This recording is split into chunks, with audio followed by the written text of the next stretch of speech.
venimos delante de tu presencia, Señor, para pedirte tu bendición, para pedirte que abras nuestro entendimiento y que tu Espíritu Santo nos enseñe estas leyes de amor del reino de los cielos, cómo vivir en el reino de Dios. Te lo pedimos, Señor, porque lo necesitamos.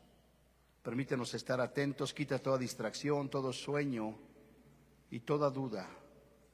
Te lo pedimos en el nombre de Cristo Jesús. Amén.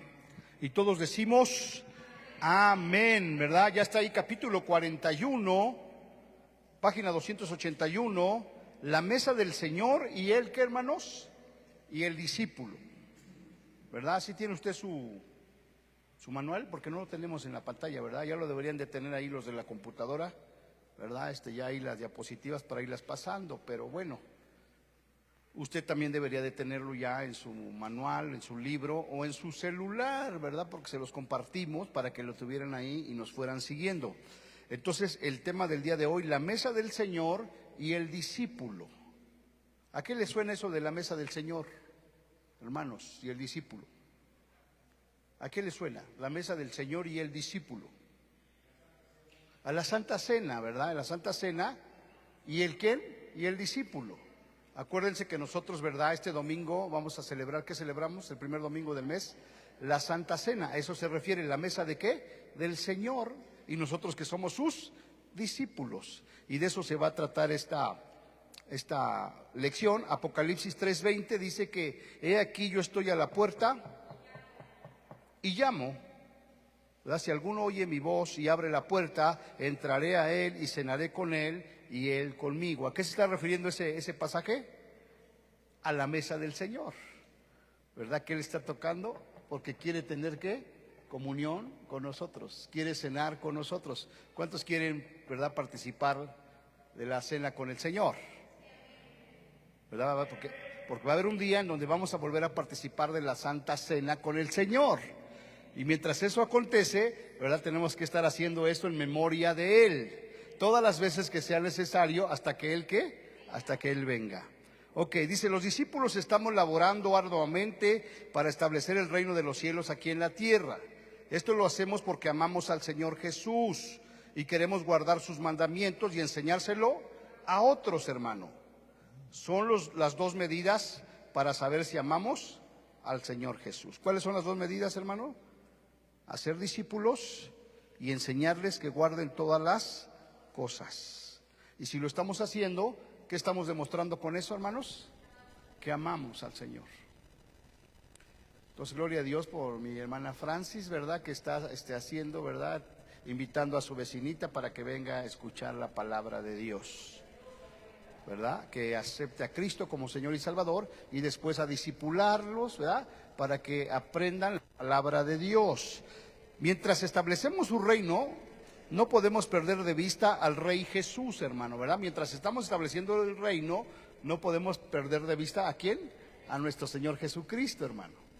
Porque muchas veces la gente va trabajando y ya se olvidó del Rey, ¿no? Ya se olvidó de quien lo rescató. No, entonces él siempre lo debemos de tener bien presente, a nuestro Rey Jesús, y es por eso que Él dejó su mesa para que lo recordásemos como el siervo sufriente, el que nos amó y se entregó por nosotros. O sea, para que no te olvides del Señor Jesús, que dejó su mandamiento de que celebremos ¿qué? La Santa Cena, todas las veces que sea necesario, en memoria de quién, hermano, de su sacrificio. O sea, que no se te olvide lo que costó tu salvación, que el Hijo de Dios, ¿verdad?, fue a la cruz a morir, a derramar su sangre para limpiarnos de todo pecado y a resucitar para darnos vida eterna. Dice, para que recordemos de dónde comenzó todo, para que mantengamos el primer amor, hermano, ¿verdad? Cada vez que participamos de la Santa Cena, tenemos que recordar nuestro primer amor, hermano. Ese es el recordatorio, que usted se acuerde la primera vez que usted se entregó al Señor Jesús. ¿Cómo fue? ¿Cómo fue la primera vez que usted se entregó al Señor Jesús, hermano? Híjole, ¿cómo fue? ¿Sí estaba usted gozoso? ¿Estaba usted alegre? ¿Verdad? Que nada más quería usted estar en la iglesia, no quería dejarse de congregar, estar alabando al Señor en la casa, en la iglesia, en todos lados, hermano. Y por eso cuando le recordamos es volver a nuestro primer amor. Dice aquí, ¿por qué dejaría el Señor Jesús el mandamiento que le recordáramos? ¿Será porque es posible olvidarnos del Señor Jesús, hermano? ¿Será posible? Sí, la verdad es que mucha gente se olvida del Señor Jesús. Y por eso dice, mira, celebra la Santa Cena para que te acuerdes de mí, de mi sacrificio. Es posible olvidarnos del Señor Jesús. La iglesia de la Odisea hizo precisamente esto, hermano. Se olvidó tanto del Señor Jesús que le dejaron fuera. Fíjate, se olvidó del Señor Jesús que lo dejaron fuera de la iglesia. Y a eso se refiere este pasaje que acabamos de tocar, Apocalipsis 3:20. ¿Qué le está diciendo el Señor a la iglesia? He aquí, estoy a la puerta y llamo. Si alguno oye mi voz y abre la puerta, entraré a él y cenaré con él y él conmigo. Entonces, ¿por qué está tocando? Porque lo dejaron, ¿dónde, hermano? Afuera. Y eso es una realidad. Aún, ¿verdad? Nosotros mismos lo dejamos fuera de nuestras vidas, hermano. Y Él nos está recordando que Él está adentro de nuestro corazón. Ok, se olvidó tanto del Señor Jesús que le dejaron fuera, hermano. Encontramos al Señor tocando a la puerta para que le dejen entrar a su propia iglesia, hermano. La mayoría de creyentes hoy en día usa ese versículo para evangelizar, diciendo a la persona que no conoce al Señor Jesús que Él está tocando a la puerta de su corazón y quiere entrar. No hay nada de malo en eso, ¿verdad? Está bien que lo puedas hacer. Dice, usar ese versículo. Pero la realidad es que estas palabras son de parte del Señor Jesús. ¿Para quién, hermanos? Para su iglesia. Pues parte de la iglesia se ha involucrado en otras cosas que se ha olvidado de Él y lo han dejado fuera de su propia iglesia. Todos conocemos congregaciones en donde Jesucristo no se exalta, hermanos. Si se le venera, ni se le venera ni se le glorifica, pero tiene el nombre de cristianos. ¿Qué es lo que el Señor Jesús dice que hará con aquellos individuos de su iglesia que le abran la puerta? Él dice que cenará con ellos y ellos con Él. ¿De qué cena estará hablando aquí el Señor? Él está hablando de esa cena memorial que Él instituyó para que precisamente su iglesia no se olvidara de Él. Es en este memorial donde el discípulo mantendrá el contacto con el Rey Jesús en una dimensión totalmente diferente a la lectura o estudio de la Biblia, diferente a la oración y aún diferente al compañerismo con los hermanos de la fe. Entonces, el Señor Jesucristo quiere tener comunión con nosotros a través de la Santa Cena. Así es que váyase preparando, ¿verdad? Para que el domingo que vamos a celebrar la Santa Cena, usted venga con toda la intención de tener comunión ¿con quién, hermano? Con Jesús. Y para que no se le olvide el sacrificio de Jesús. Y para que no se le olvide su primer amor, hermano. Cuando usted se enamoró del Señor Jesucristo. Amén. ¿Verdad? Y también dice el Señor, ¿verdad? Pero tengo contra ti, le dice a una de las iglesias. ¿Qué es lo que tiene contra esa iglesia? Que ha dejado su primer amor. Que has dejado tu primer amor. Entonces Él quiere que volvamos a ese primer amor. Recordemos una vez más lo referente a la doctrina, al dogma y a la tradición. Pues aunque ya lo vimos, esto es sumamente importante. Vamos de nuevo a retomarlo. ¿Qué es la doctrina, hermano? Si observamos detenidamente, nos daremos cuenta que todos los creyentes en Cristo Jesús tenemos la misma, ¿qué, hermanos? Doctrina, pues todos usamos la Biblia como nuestra fuente de lo que Dios ha dicho. Hay muchas versiones de la Biblia, pero básicamente todas las Biblias cristianas dicen lo mismo. Podemos entonces decir con certeza que todos los creyentes tenemos una misma, ¿qué, hermanos? Doctrina. ¿Dónde está la doctrina? Aquí. Y por eso es importante que medites en ella, que la conozcas. Porque los falsos profetas, falsos maestros, ¿con qué van a venir a tratar de persuadirte? ¿Con una qué? Falsa doctrina. Y muchas veces usan parte de la verdad con mentira. Y si tú no conoces la verdadera doctrina, la sana doctrina, pues lo más probable es que te engañe. Porque acuérdense que esos obreros fraudulentos se disfrazan como corderos. Pero por dentro, ¿qué son, hermanos? Lobos rapaces. Así es que necesitamos entender que nuestra doctrina, nuestra enseñanza es la Biblia. Y el dogma, ¿qué es el dogma, hermanos? Aquí es donde el cristianismo comienza a tomar diferentes matices, pues el dogma es la interpretación que una persona o un grupo de personas le dan a cierta doctrina en particular. ¿Qué es el dogma? La interpretación que una persona o un grupo de personas le dan a esta Biblia. Ese es el dogma. ¿Cómo la interpretan? ¿Cómo interpretan la doctrina? Entonces usted se va a dar cuenta que unos la interpretan de una manera, otros la interpretan de otra manera. Ese es el dogma. Pero la doctrina no cambia, la doctrina es la misma. Y luego vamos a ver lo que es, bueno, el dogma. Dice, cuando oímos a alguien decir que tiene sana doctrina o falsa doctrina, a lo que se está refiriendo es a una sana interpretación o a una falsa interpretación. Pues ya determinamos que todos los cristianos tenemos la misma doctrina, o sea, la Biblia. Esa es la misma doctrina para todos, hermano. La Biblia no cambia. Y los que no tienen esa misma doctrina, pues no son cristianos. Por ejemplo, ¿quién no tiene la misma doctrina, hermanos? ¿Quién me puede decir? Los testigos de Jehová, ¿quién más? Los mormones, ¿quién más? Los espiritistas, ¿verdad? Eso de plano no son cristianos, porque no tienen la misma doctrina. Y si se han dado cuenta, ¿verdad? ¿Quiénes son los que tienen los testigos de Jehová? Traducción del Nuevo Mundo de las Sagradas Escrituras. Traducción del Nuevo Mundo. Esa ya es otra, ¿qué? Otra doctrina, hermano. Pues mucho ojo. ¿Y cuánta gente se está yendo ahí, hermano? La luz del mundo, hermano. Wow. ¿Y qué es lo que hace que tanta gente, verdad, esté en esas sectas? Número uno, la ignorancia. Porque el pueblo perece por falta de conocimiento. Ok. La razón por la que hay tantos grupos diferentes en el cristianismo de hoy es precisamente porque cada uno tiene su dogma, o sea, su propia, ¿qué, hermano? Interpretación. Verdaderamente lo que uno muchas veces cree no es la doctrina, sino la interpretación de esa doctrina, hermano. Es por eso que es posible haber creído en algo en el pasado, pero ya no lo creemos de esa manera. Por ejemplo, ¿cuántas personas no conoce usted que antes no creían en el bautismo en el Espíritu Santo con la evidencia inicial de hablar en otras lenguas? Y hoy en día lo creen.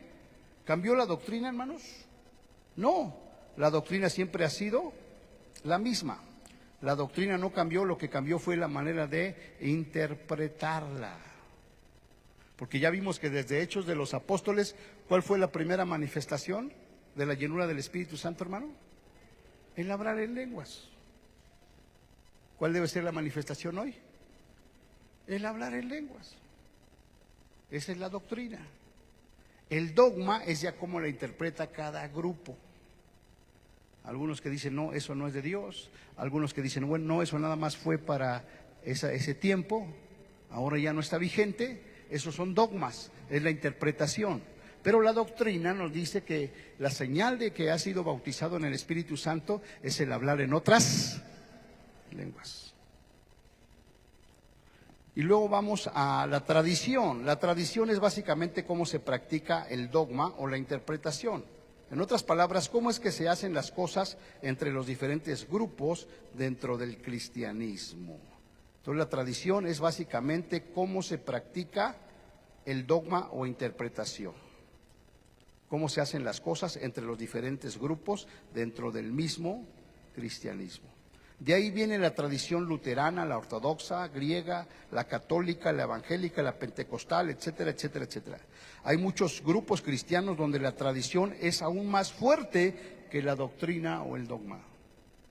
Hay mucha gente que hace más caso de las tradiciones que de la doctrina. Es más fuerte la tradición que la doctrina. Entonces, por ejemplo, aquí nosotros tenemos que ya en el Nuevo Testamento la doctrina es la enseñanza de nuestro Señor Jesucristo. Y nuestro Señor Jesucristo ya no habló a nada acerca de celebrar el Shabbat, nada de eso. Él ya se enfocó aquí en el reino de Dios. Pero ¿qué prefiere la gente? Irse por la tradición, por la interpretación. Y hay una fascinación, ¿verdad? Porque donde dicen, pues ponte tu kipá o ponte todos esos instrumentos, ¿no? Judíos, y la gente está fascinada. Pero la Biblia no dice que hagas nada de eso, ya en el Nuevo Testamento.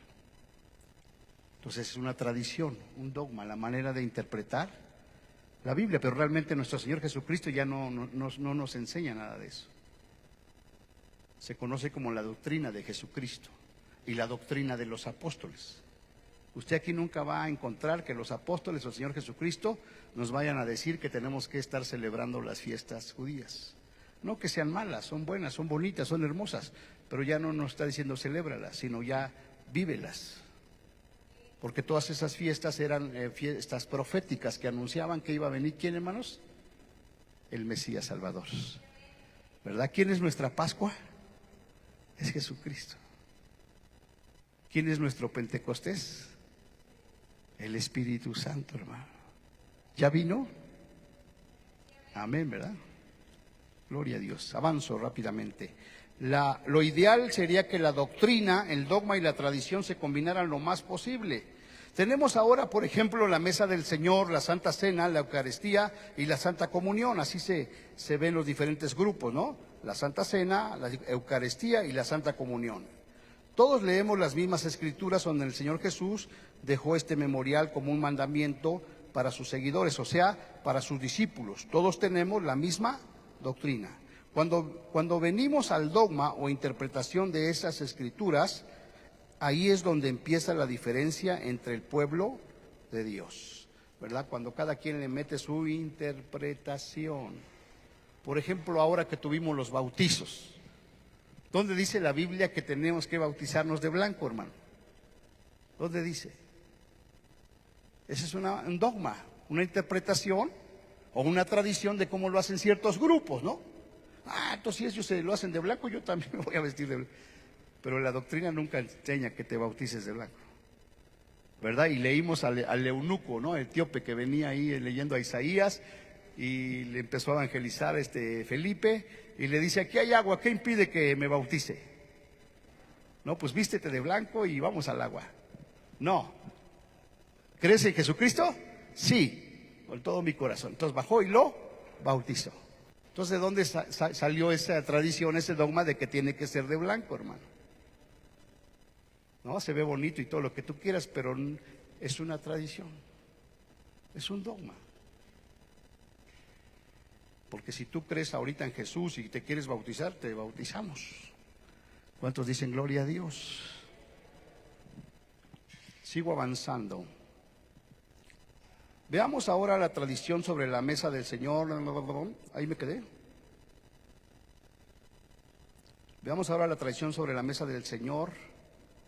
Cuando miramos el cristianismo de hoy en día, vemos una gran amalgama de doctrina, dogma y tradición. O sea, se unen, ¿no? La doctrina, el dogma y la tradición.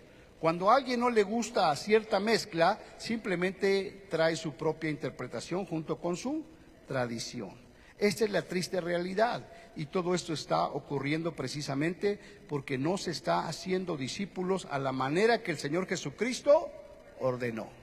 ¿Cómo tenemos que hacer discípulos, hermano? A la manera que Dios dijo, no a la manera que dicen los dogmas, la interpretación o la tradición, sino como el Señor Jesucristo nos enseñó. Y aquí está todo escrito. ¿Cuántos dicen amén? Cuando los primeros discípulos se reunían para partir el pan, no se reunían para determinar si la mesa del Señor era un simbolismo o si era transubstanciación o si era realidad espiritual. Los primeros discípulos se reunían a recordar al amado, porque eso fue lo que el Señor Jesús ordenó. Y eso es lo que el discípulo necesita para mantenerse unido al Señor. ¿Qué es lo que el Señor enseñó? Dice el apóstol Pablo, porque yo recibí, ¿verdad?, del Señor lo que también os he enseñado. Que la noche que el Señor fue entregado, tomó pan y habiendo dado gracias, ¿qué hizo? Lo partió y les dio y dijo, comed, esto es mi cuerpo que por vosotros es partido, haced esto en memoria de mí. Asimismo tomó también la copa después de haber cenado diciendo, este vino es el nuevo pacto en mi sangre que por vosotros es derramado. Hacer esto en memoria de mí. Y eso es lo que tenemos que hacer, y eso es lo que hacemos siempre en la Santa Cena, ¿verdad? Que no le agregamos ningún otro elemento, porque esa es la doctrina. Si nosotros le agregáramos otro elemento, pues ya sería nuestra dogma, nuestra forma de interpretar y nuestra tradición, ¿no? Ahorita más adelante vamos a ver un ejemplo de que muchas veces hacemos cosas no porque tengan que ser así, sino por tradición, hermano. ¿No? Ahí viene el ejemplo de una esposa, ¿verdad?, de un varón que cocinaba el pescado, pero le cortaba, el jamón, algo así, le cortaba las puntas, ¿no?, el jamón, y ya lo ponía. Y luego le preguntó a su esposo, oye, ¿y por qué le cortas las puntas? Híjole, pues la verdad no sé por qué, así aprendí de mi mamá. Y dice, bueno, vamos a tener reunión con tu mamá, pues le voy a preguntar por qué le cortan las puntas al jamón. Y llega con la mamá y dice, oiga, suegra, ¿por qué le cortan las puntas? Y dice, pues que yo lo aprendí de mi mamá. Pues ahora, próxima semana vamos a estar con la abuelita y ahí le pregunto por qué le cortan. Y a ver, abuelita, ¿por qué le cortan la punta al jamón? Dice, es porque mi sartén era muy chiquito. Entonces por eso le cortamos las puntas. Y se volvió ¿una qué? Una tradición. Entonces la hija y la nieta, ¿por qué lo hacían, hermano? Por tradición. Y muchas veces así es, hermano. Antes hacíamos esas cosas, ahora ya no, porque ya entendemos la palabra de Dios, hermano. Pero había muchas cosas que las hacíamos, ¿por qué, hermano? Por tradición. ¿Por qué? Porque así lo hizo mi abuelita, así lo hizo mi mamá. Y por eso tenemos la doctrina, para que lo hagas conforme a la doctrina. Amén. Ok, sigo avanzando. Los primeros discípulos se reunían. ¿Cómo serían los servicios de los primeros discípulos, hermanos? Cuando el Señor Jesús se fue al cielo, ellos empezaron a recordar que lo único que el Señor les había dejado para cuando se reunieran era el memorial, del cual el Señor simplemente dijo, hagan esto en memoria de mí. No le agreguen, ni le quiten ni le agreguen, sino simplemente hagan lo que yo les dije. Imaginemos por un momento esta escena. Los discípulos se reúnen para celebrar el memorial. Hay una mesita con los elementos que el Señor Jesús había usado para representar su cuerpo y su sangre, pan y vino. Estaban los discípulos sentados alrededor de la mesa. ¿Qué hacían ellos? Es posible que alguno trajera una escritura del Antiguo Testamento concerniente al Mesías, y como esto se aplicaba ahora al Señor Jesús, tal vez alguien se inspiraba y le cantaba un himno de amor y gratitud al Señor resucitado. Tal vez alguien traía una palabra de ánimo a seguir perseverando en el camino del Señor, inspirado por el Espíritu Santo. Es posible que esto se desarrollara a otros aspectos como la poesía, una palabra de sabiduría, una palabra profética, lenguas, interpretación de las mismas, pero todo giraba en torno a ¿qué, hermanos? A la mesa del Señor. Pues a participar del memorial era a lo que se reunían los discípulos. ¿A qué se reunían, hermano? A participar de la Santa Cena, como hasta el día de hoy lo seguimos haciendo, de acuerdo a la doctrina de Jesucristo. Es lamentable que la mesa del Señor hoy en día no tenga esta relevancia que nuestro Señor le dio. El Espíritu Santo quiere que ese énfasis se mantenga, hermanos, pero somos nosotros los que tenemos que obedecer. Algunos dentro del cristianismo dicen que hay que hacer el memorial de la mesa del Señor cada semana, otros cada mes, otros cada 3 meses, otros cada año. Para algunos otros es una sorpresa, pues no se sabe cuándo lo va a hacer. Pero la Biblia dice que todas las veces que sea, ¿qué, hermano?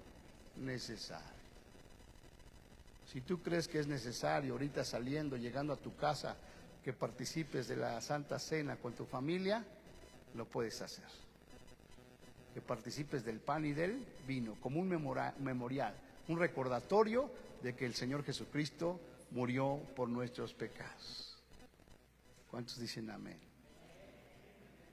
Ok. Pensemos por un momento, si tomamos dos líneas paralelas, la definición de las líneas paralelas es que son líneas, ¿no?, paralelas, dos líneas una al lado de la otra, que por más que se extiendan, hermano, por más que se extiendan, no se juntan ni se alejan. Y las movemos, si las movemos un pequeñito ángulo, hermanos, cuando se inician, es posible que ¿verdad? Al pasar la distancia, ¿qué va a pasar? Se van a separar, hermano. Se van abriendo, pero cuando estén ya varios kilómetros hacia adelante, se verá cómo se alejan la una de la otra. Algo semejante ha pasado con la mesa del Señor. Esto era para lo que los primeros discípulos se reunían, pero hoy en día ha tomado un giro totalmente diferente. En algunos círculos cristianos se trata como un rito, hermano. En otras se trata como algo tan liviano, ¿no? O sea, que no tiene importancia, que casi no se le presta atención. En otros casos se ha olvidado casi por completo. Nos preguntamos, ¿qué ha sustituido la mesa del Señor? ¿Por qué ha ocurrido esto, hermano? ¿Cómo podemos volver al corazón del Señor en este memorial tan importante que fue lo único que el Señor dijo que nos reuniéramos a hacer? De eso se trata la siguiente sección de este libro, hermano. Porque el Señor solamente dejó ese memorial, que participáramos de la Santa Cena, en memoria de Él. Ok. La palabra del Señor nos dice en Hechos 2:42 que los primeros discípulos perseveraban. ¿En qué perseveraban, hermano? En el partimiento del pan, o sea, en la mesa del Señor. Y nosotros, ¿qué habíamos entendido todo el tiempo? Que participaban del pan. ¿Qué habías entendido? Que se reunían a comer, ¿no? Que se reunían en la casa del hermano X y pedían una pizza. No dice se reunían a comer, no, se sentaban a la mesa, pero participar en la mesa del Señor, hermano. Ya la comunión vino después, pero en un principio era que celebrar la Santa Cena, el partimiento del pan. Se cuenta una historia muy interesante, se trata de una joven, ya se las conté, ¿no? De que por qué cortaban las puntas del jamón. ¿Y por qué lo hacían? Por tradición, hermano. Así es que ya usted no lo hace por una tradición, ¿verdad? Yo espero que ya no lo haga por... pues como siempre lo han hecho, yo por eso digo, me pongo de pie y por eso como el pan y participo del vino, pero ni tengo idea de lo que estoy haciendo. No, ahora ya entiendes que es un mandamiento y que es un memorial para recordar la muerte y la resurrección de nuestro Señor Jesucristo. Amén. O sea, es algo muy importante, hermanos. Ok. Cuando se trata de la cena del Señor, muchos cristianos han estado practicando este acto por mucho tiempo y lamentablemente, al igual que la joven y la mamá de la joven de nuestra historia, la verdad es que no saben por qué hacen lo que hacen. Simplemente lo hacen porque otros que ellos lo están ¿qué? Haciendo. O sea, muchas veces nada más porque vemos que lo hacen, pero ni siquiera tenemos idea de qué se trata o cuál es el significado, hermano. ¿No? Cuando usted pertenecía a la iglesia tradicional, le llamaban la Eucaristía, ¿no? ¿En qué consistía, hermano? Que pasaba usted al frente, ¿verdad? Hacían una cola y le daban el cuerpo de Cristo, ¿no? Es algo totalmente diferente. ¿Y por qué lo hacían los hijos? Por tradición. ¿Y por qué lo hacían los nietos? Por tradición. Y si usted no fuera cristiano hoy, ¿verdad? Hijo de Dios, lo seguiría haciendo. Ni siquiera sabía usted por qué lo hacía, pero lo hacía. Por tradición. Debe quedar bien claro el hecho de que la vida de fe del cristiano no se vive por lo que uno entienda o por lo que uno sienta. La vida de fe se vive por obediencia a la palabra de Dios. Entendamos o no entendamos, sintamos o no sintamos, en otras palabras, si usted ha estado participando de la cena del Señor en obediencia a la palabra del Señor, eso es lo que importa. ¿Verdad? Que usted obedece y que usted entiende el significado de por qué participamos de la Santa Cena. Por otra parte, el saber que se hacen las cosas nos ayuda a dar el énfasis y la prioridad correcta, hermanos. Por ejemplo, si dos personas, ahí ya da otro ejemplo, ¿no? De la tradición. Pasamos a la página siguiente, en Hechos 2:42, dice, los primeros discípulos perseveraban en la doctrina ¿de quién, hermanos? De los apóstoles. Entonces aquí ya cambia, ya no te habla de que cumple la ley de Moisés, no. ¿Qué? ¿Perseveraban en qué? En la doctrina ¿de qué? De los apóstoles. ¿Y cuál era la doctrina de los apóstoles, hermano? La doctrina del Señor Jesucristo, lo que el Señor Jesucristo les había enseñado. Y ahí nunca vamos a encontrar que les enseñó a festejar las fiestas, las tradiciones, nada. Sino les enseñó que los mandamientos de amor del reino de los cielos. Y eso fue lo que ellos empezaron ¿a qué? A enseñar. Y perseveraban en la doctrina de los apóstoles, en la comunión unos con otros y en el partimiento del pan y en las oraciones. De nuevo vemos la Santa Cena. ¿Qué es el partimiento del pan? Hagamos un breve recuento histórico de los acontecimientos que preceden al versículo que estamos considerando, Hechos 2:42. El versículo 41 dice que aquel día, después de la predicación de Pedro, se añadieron a la iglesia como 3,000 personas. Ese preciso día es el día del Pentecostés, hermano, cuando el Espíritu Santo descendió sobre los que estaban en el aposento alto. Entonces yo no sé si usted había considerado eso, ¿verdad? Que cuando vino el día del Pentecostés, ¿verdad? Descendió tal poder sobre ellos, hermano, que empezaron a hablar en lenguas y que empezaron a magnificar a Dios, pero no solamente eso, sino que 3,000 personas se convirtieron a Jesucristo, hermano. Y por eso es importante que hoy anhelemos y pidamos y busquemos la llenura del Espíritu Santo, hermano. Porque no solamente vas a hablar en lenguas, no solamente vas a magnificar a Dios, sino que la gente se va a convertir a Cristo. ¿Cuántos dicen gloria a Dios? Se convirtieron 3,000 personas. Ese preciso día es el día del Pentecostés, hermano. Pentecostés es la fiesta o celebración judía que ocurre 50 días después de la fiesta de las primicias. El Señor resucitó el domingo cuando se celebraba la fiesta de los primeros frutos, o sea, de las primicias. 50 días después ocurrió ¿el qué? El Pentecostés. O sea, resucitó el Señor como primicias. Se les apareció durante 40 días, ¿verdad? Porque todavía no creían, hermano. Y lo vieron resucitado. Y 10 días estuvieron orando en el aposento alto, cuando vino el Espíritu Santo sobre ellos. Y fueron todos llenos del Espíritu Santo. ¿Cuántos dicen amén, hermano? Esa es la doctrina. Esa no es una tradición, es una doctrina. Que el Espíritu Santo se derramó. Amén. ¿Cuántos quieren, verdad?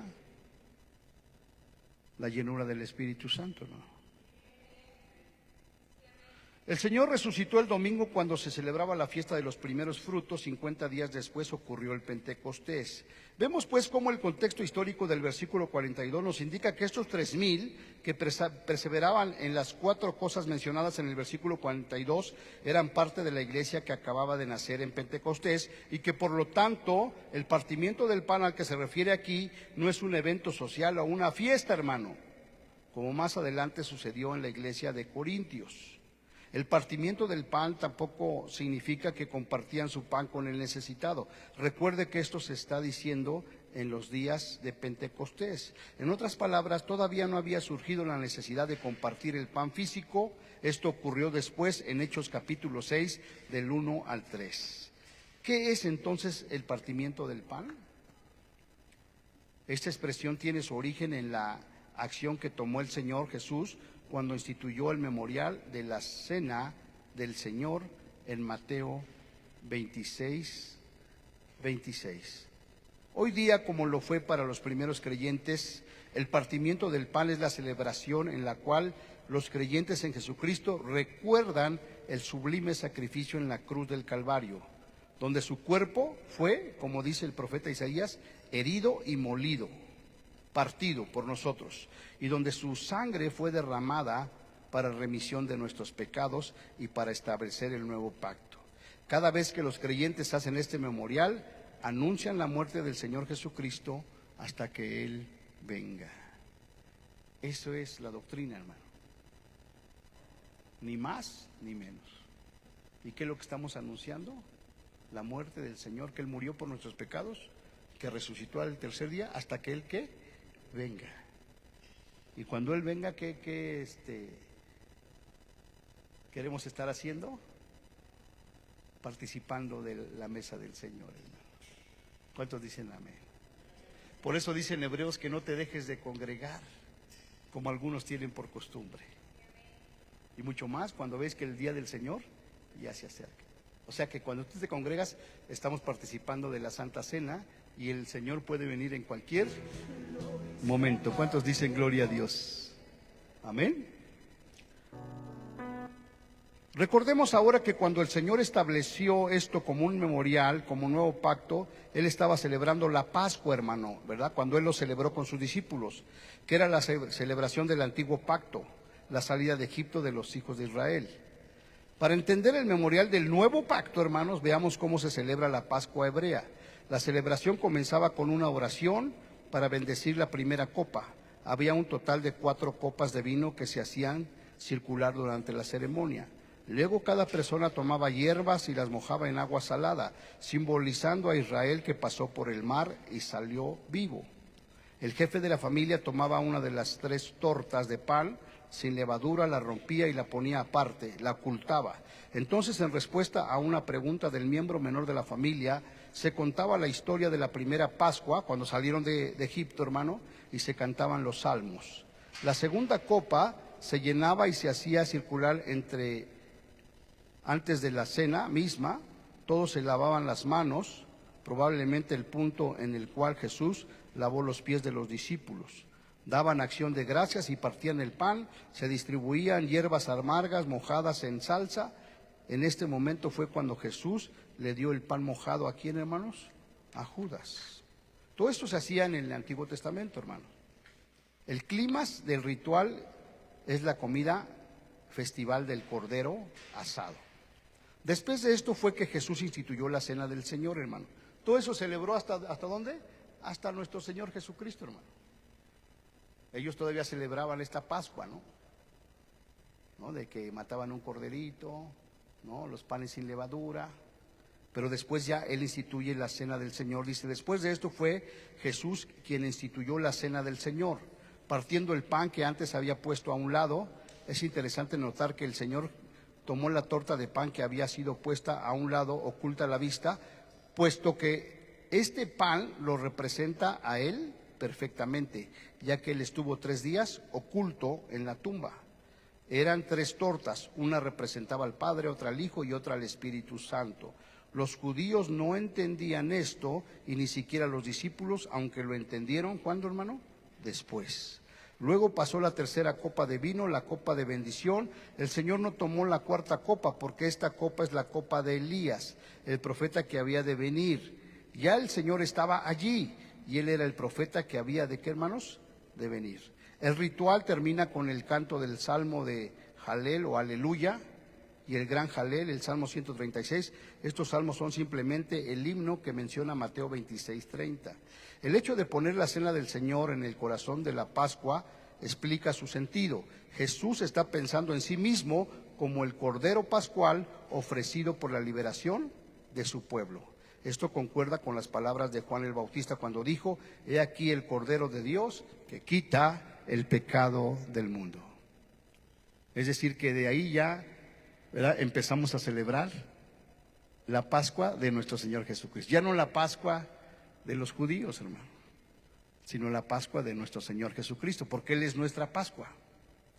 Amén. Entonces nosotros ya no celebramos todo el ritual, no. Solamente conmemoramos la Santa Cena. El Señor Jesucristo dijo con relación al pan, tomad, comed, esto es mi cuerpo que por vosotros es partido. De la copa dijo, esto es mi sangre del nuevo pacto. En esas declaraciones encontramos 4 cosas. Número 1, su cuerpo, el pan, su sangre y el vino. Ya en esta nueva cena. El Señor Jesús dijo que para permanecer en Él teníamos que comer su carne y beber su sangre. No hacemos la misma pregunta que los judíos. ¿Cómo puede este Jesús darnos a comer su carne y beber su sangre? Recuerde que la ley prohibía comer sangre. Algunos, para explicar estos 4 elementos implicados en la cena del Señor, han dicho que cuando comemos el pan y bebemos la copa, estos se convierten en la carne y en la sangre del Señor literalmente. Esto es llamado la transubstanciación, ¿verdad? Lo que hace la iglesia tradicional, que cuando están celebrando la Eucaristía, ellos dicen que, ¿verdad?, Cristo viene y se convierte en la hostia. Eso es la transubstanciación, que quiere decir que el pan y el vino cambian la estructura de su sustancia, convirtiéndose en la carne y en la sangre física del Señor. En realidad nadie ha podido comprobar esto físicamente hablando. Es más un dogma de fe de cierto segmento del cristianismo que una realidad. Otros dicen que el pan y el vino son solamente símbolos que representan el cuerpo y la sangre del Señor. Este simbolismo queda corto en explicar las palabras del Señor cuando dijo: esto es mi cuerpo, y les dio un pedazo de pan a los discípulos. Luego tomó el vino y dijo: este es el fruto de la vid, es mi sangre. Si la cena del Señor no es transubstanciación, ni tampoco es solo un símbolo, ¿qué es entonces en realidad? ¿Qué es la realidad espiritual? Corazón, hermanos. ¿Qué es en realidad? ¿Qué es realidad espiritual? Es algo que ya existe en Dios. Ya hablamos sobre la realidad espiritual de la salvación y sobre la realidad espiritual del bautismo en aguas anteriormente.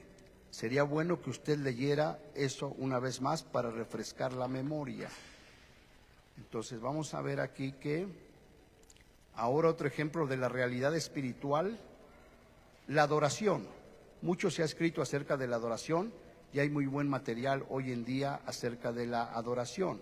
El interés en este punto es solamente entender qué pasa en la realidad espiritual cuando adoramos aquí en la realidad física. Veamos un versículo que nos habla de esto. ¿Qué es lo que sucede? Nosotros adoramos aquí en la realidad física, aquí en la tierra, pero ¿qué pasa en la realidad espiritual? Vamos a ver Apocalipsis 19, 1 al 8. Después de esto oí una gran voz de gran multitud en el cielo que decía: aleluya, salvación, honra y gloria y poder son del Señor Dios nuestro, porque sus juicios son verdaderos y justos, pues ha juzgado a la gran ramera que ha corrompido la tierra con su fornicación y ha vengado la sangre de sus siervos de la mano de ella. Otra vez dijeron: aleluya, y el humo de ella sube por los siglos de los siglos. Y los 24 ancianos y los 4 seres vivientes se postran en la tierra y adoran a Dios que estaba sentado en el trono y decían: amén, aleluya. Y salió del trono una voz que decía: alabad a nuestro Dios todos sus siervos y los que le teméis, así pequeños como grandes. Y oí como la voz de una gran multitud, como el estruendo de muchas aguas y como la voz de grandes truenos que decía: aleluya, porque el Señor nuestro Dios Todopoderoso reina. Gocémonos y alegrémonos y démosle gloria, porque han llegado las bodas del Cordero y su esposa se ha preparado, y a ella se le ha concedido que se vista de lino fino, limpio y resplandeciente, porque el lino fino es las acciones justas de los santos. Aquí Juan nos dice que él vio a todos los lavados por la sangre de Cristo, ¿verdad? Los vio en el Espíritu, listos para las bodas del Cordero y adorando a Dios, hermano. Esto quiere decir que Juan le vio a usted y a todos los creyentes por las edades adorando a Dios hace ya 2000 años. ¿Cómo es esto posible? Recuerde que el pasado, el presente y el futuro están siempre presentes delante de Dios. Es por eso que cuando adoramos a Dios, lo que hacemos es unir la realidad física, nuestra adoración, ya sea solos o en la congregación, con la realidad espiritual, como lo ve Dios por medio de la fe. O sea que cuando adoramos, ¿qué sucede, hermano? Nos unimos en adoración a Dios, en la realidad espiritual. ¿Cuántos dicen amén? ¿Sí entiendes? Y por eso es importante que tú vengas y te conectes en adoración, porque al mismo tiempo están adorando en el cielo. Toda esta explicación fue necesaria para entender la realidad espiritual de la cena del Señor. En este momento le pedimos al Señor que nos dé espíritu de revelación para entender las palabras de Mateo 26, del 26 al 28, que dicen: y mientras comían, tomó Jesús el pan y bendijo y lo partió y dio a sus discípulos y dijo: tomad, comed, esto es mi cuerpo. Y tomando la copa, habiendo dado gracias, la dio diciendo: bebed de ella todos, porque esto es mi sangre del nuevo pacto, que por muchos es derramada para remisión de los pecados. Jesús tomó el pan en la realidad física, hermano, y lo dio a sus discípulos y dijo: esto es mi cuerpo, en la realidad espiritual. O sea, en la física, ¿qué les dio? Un pan. Y en la realidad espiritual, ¿qué era? Su propio cuerpo. Tomó luego la copa, en la realidad física, una copa de vino, y dijo: esto es mi sangre, en la realidad espiritual. Así es que cada que participamos del pan y del vino, estamos participando de su cuerpo y de su sangre. Por eso es muy importante, hermano. Amén.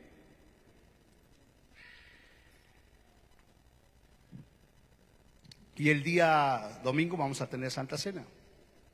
Así es que no puede usted faltar, hermano, para que nos conectemos en alabanza y en adoración con los ángeles, con los que están en el cielo, y para que participemos de su cuerpo y de su sangre, en memoria de Él. Amén. Que Dios les bendiga. Ahí le vamos a parar y ya estamos a punto de terminar, hermanos.